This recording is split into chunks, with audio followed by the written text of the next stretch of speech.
All right, welcome back to the channel. It's your boy Fanon, and in this video, we're going to talk about what Terence Crawford had to say about a fight with Errol Spence Jr. and debunking a lot of what people have been saying, including Iron Mike Tyson. Let's talk about that in this video.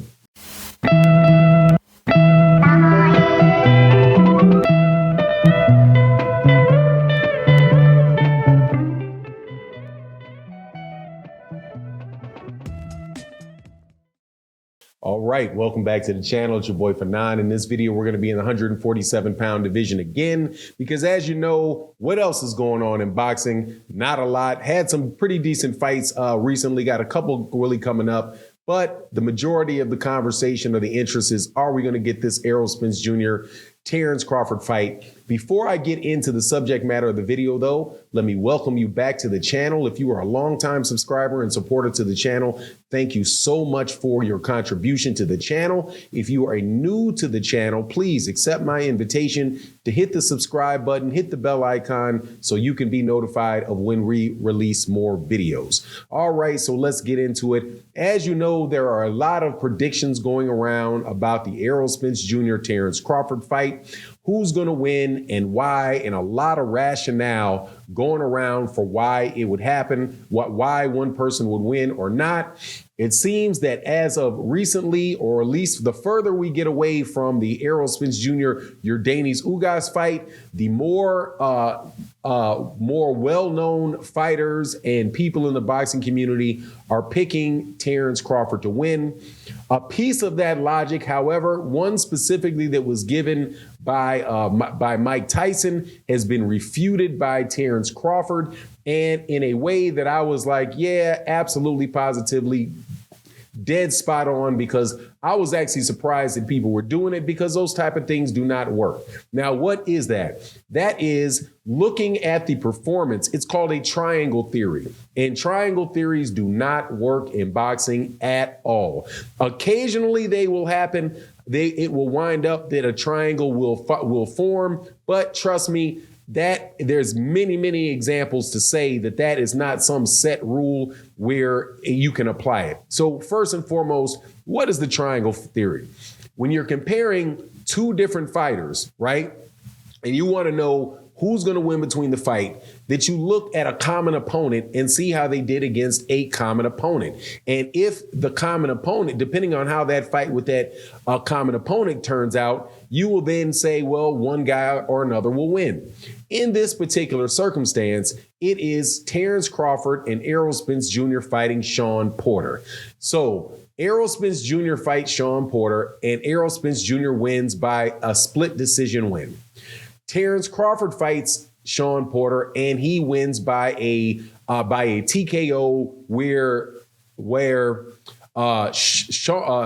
what's his dad's name, please? Kenny Porter throws in the towel, right? He knocks down, Terence Crawford knocks down Shawn Porter twice. Kenny Porter throws in the towel, right? So in one instance, you have a competitive fight that ends in a split decision. In the other one, you have a knockout where where the towel is thrown in. So you would think, according to triangle theories, that means that because Terence Crawford beat Shawn Porter more convincingly than Errol Spence Jr. did, that gives Terence Crawford an advantage in a fight with Errol Spence Jr. However, those type of things do not work. Those things typically do not work, or often do not work, right? Now, what examples do we have? Well, first of all, who did this? Mike Tyson said that looking at how he fought Shawn Porter, Terence Crawford fought Shawn Porter. Looking at Errol Spence Jr. fought Shawn Porter, well, the advantage would be for Terence Crawford because of that. Now, let's go just through a few examples of where triangle theories do not work, okay? Now, take, for example, Floyd Mayweather Jr., Jose Luis Castillo, and Diego Corrales. All right, now these things are out of order. However, if you had a fight where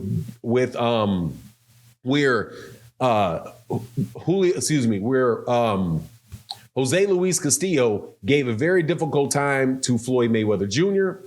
Floyd Mayweather Jr. knocks out Diego Corrales. that means that Diego Corrales is going to lose every time to Jose Luis Castillo. Now, he did in the second fight. However, in the first fight, he was getting beat up pretty bad by Jose Luis Castillo when they were beating each other up. But Diego Corrales comes and wins with one of the most spectacular knockouts that I can remember in a very long time, right? So the triangle theory doesn't work. Another really good example of a triangle theory not working is the iconic fights that took place in the early 1970s in the heavyweight division with guys like, specifically Muhammad Ali, Joe Frazier, Kenny Norton, and George Foreman. Muhammad Ali lost to Joe Frazier, and he came back, got his jaw broke, and lost to Ken Norton. George Foreman knocks out both Joe Frazier and Ken Norton. So obviously, since you line those guys up, and Muhammad Ali is number 4 behind Ken Norton, who beat him, and George Foreman and Joe Frazier, who beat him, and behind George Foreman, who beat both Frazier and Norton, that would mean that Ali would obviously lose to George Foreman. What happens? Muhammad Ali knocks out George Foreman. So there you go. That triangle theory is blown up. In the particular instance with Terence Crawford and Sean Porter, the obviousness of that is that the problem with that is the style of fight. And that is what Terence Crawford says. He's like, I don't compare the two. Styles make fights. I'm not going to fight Terence Crawford, excuse me. I'm not going to fight Sean Porter the same way that Errol Spence Jr. fought him. We're different fighters. We have different styles, and that style may affect Sean Porter differently. One style is a little bit more friendly for him, which is Errol Spence Jr.'s, even though I won't tell you how friendly that was, because that was a lot of punishment to be taken. Where Terence Crawford, was able to just take a step back and wait till Sean Porter walked into something.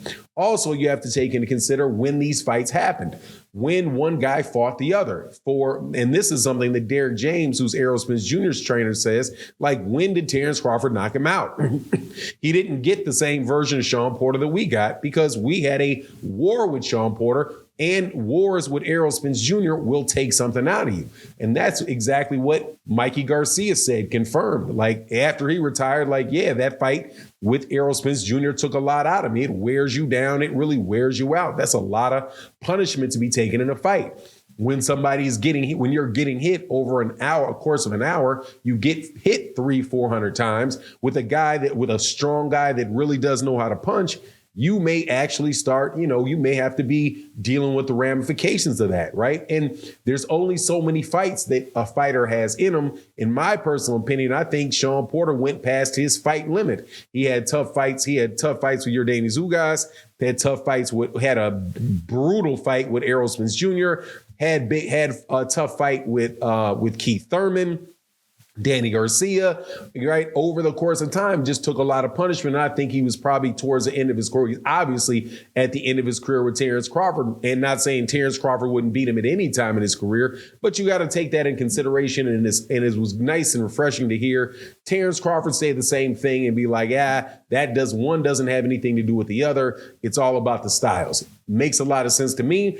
Anyway, you let me know what you think in the comment section. And again, if you're new to the channel, please make sure you hit that subscribe button. And we talk about boxing every day, have really great conversations. And with that, I'm out.